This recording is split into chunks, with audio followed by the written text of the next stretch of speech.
और आपको बता दें कि खबर यह आ रही है कि संसद सत्र को 1 अक्टूबर से पहले ही खत्म किया जा सकता है। इस पर विचार किया जा रहा है। लोकसभा बीएसी बैठक आज शाम 5 बजे बुलाई गई है, जिसमें चर्चा की संभावना है और सरकार और विपक्ष में इसको लेकर चर्चा हुई है। इस बारे में चर्चा 2 मंत्रियों और एक बीजेपी सांसद के सत्र के दौरान कोरोना पॉजिटिव पाए जाने के बाद की जा रही है और विचार अगले सप्ताह मंगलवार या बुधवार को ही समाप्त संसद सत्र के किए जाने पर किया जा रहा है।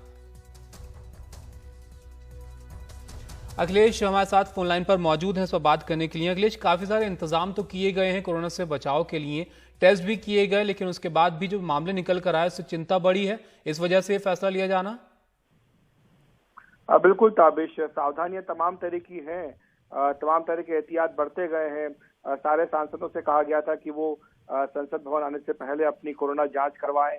इसके बाद संसद भवन में भी कोरोना जांच के लिए इंतजाम किए गए हैं। तमाम जो इंतजाम संसद भवन के अंदर किए गए उनके बारे में हम लगातार रिपोर्ट करते आए हैं, लेकिन 3 मामले ऐसे आए हैं कि जब संसद भवन में उनकी जांच कराई गई थी तो वो नेगेटिव आए थे, लेकिन बाद में जो जांच हुई तो पॉजिटिव पाए गए। तो इसके बाद जो है ये काफी गंभीर माना जा रहा है। 2 मंत्री हैं, केंद्रीय मंत्री नितिन गडकरी हैं, प्रहलाद पटेल हैं, इसके साथ साथ बीजेपी सांसद विनय सहस्त्रबुद्धे, तीनों का ही जो है वो पहले जांच हुई थी तब वो नेगेटिव आए थे, बाद में जांच में वो पॉजिटिव पाए गए। विनय सहस्त्रबुद्धे ने तो भाषण भी दिया राज्यसभा में, उसके बाद उनकी तबीयत उनको ठीक नहीं लगी, उसके बाद फिर उन्होंने जांच करवाई तो वो पॉजिटिव आए हैं। तो ऐसे में अब ये विचार किया जा रहा है कि क्या सत्र जो है उसको अब पहले खत्म कर देना चाहिए, क्योंकि 1 अक्टूबर तक सत्र है, लेकिन ये सुझाव आया है कि अब इतना लंबा इसको खींचने की जरूरत नहीं है, क्योंकि एहतियात बरतने के बावजूद भी अगर मामले बढ़ रहे हैं तो फिर रिस्क क्यों ली जाए। तो इस वक्त जो है वो बीएससी जो बिजनेस एडवाइजरी कमेटी होती है लोकसभा की, उसकी बैठक अचानक बुलाई गई है और इसमें बातचीत करके फैसला होगा कि क्या इसको खत्म कर दिया जाए। एक सुझाव आया है कि अगले मंगलवार या बुधवार को ये सत्र जो है खत्म कर दिया जाना चाहिए। अच्छा, मंगलवार या बुधवार तक खत्म करने पर विचार किया जा रहा है। क्या कुछ बदलाव भी किए गए हैं? जैसे कि आपने बताया कि काफी सारे एहतियात लिए गए थे, लेकिन उसके बाद भी जो मामले सामने आए हैं तो उसके बाद कुछ बदलाव किए गए हैं। जो सांसद आ रहे हैं उनको सत्र में शामिल होने के लिए जांच में कुछ तब्दीलियां की गई हैं?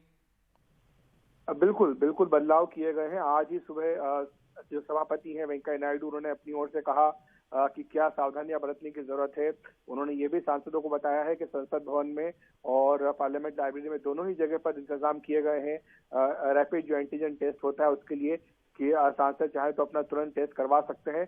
इसके अलावा जो मीडिया कर्मी हैं और जो कर्मचारी आ रहे हैं सभी को कहा गया है कि वो अपना रोज टेस्ट करवाएं, ये जरूरी हो गया है। पहले ये था कि सिर्फ एक ही बार आपको करवाना था, उसके बाद आप आ सकते थे, लेकिन अब हर रोज कराने के लिए कहा गया है। और दूसरी चिंता की बात ये भी है ताबिश की, जो लोकसभा राज्यसभा सचिवालय के कर्मचारी हैं वो भी बड़ी संख्या में पॉजिटिव पाए जा रहे हैं। तो इसलिए ये संसद भवन के अंदर मामला फैल रहा है और इसीलिए विचार किया जा रहा है कि इसको अब ज्यादा तूल न दिया जाए और जल्द से जल्द खत्म कर दिया जाना चाहिए। और ये जो रोज टेस्ट किए जा रहे हैं अखिलेश, ये रैपिड टेस्ट कर रहे हैं क्या? जी हाँ, ये रैपिड टेस्ट करने की बात हुई है। हालांकि आरटीपीसीआर भी सुविधा भी उपलब्ध है, दोनों ही तरह के टेस्ट यहाँ पर उपलब्ध है, लेकिन जिन लोगों ने अपने आरटीपीसीआर करवा लिए थे, जिनकी रिपोर्ट नेगेटिव आई थी, वो हर रोज अगर पार्लियामेंट आ रहे हैं तो उनको रैपिड टेस्ट अपना करवाना चाहिए, ये हिदायत दी गई है। और उसी के बाद अगर वो नेगेटिव आते हैं तभी उनको संसद भवन के अंदर प्रवेश करने की अनुमति होगी।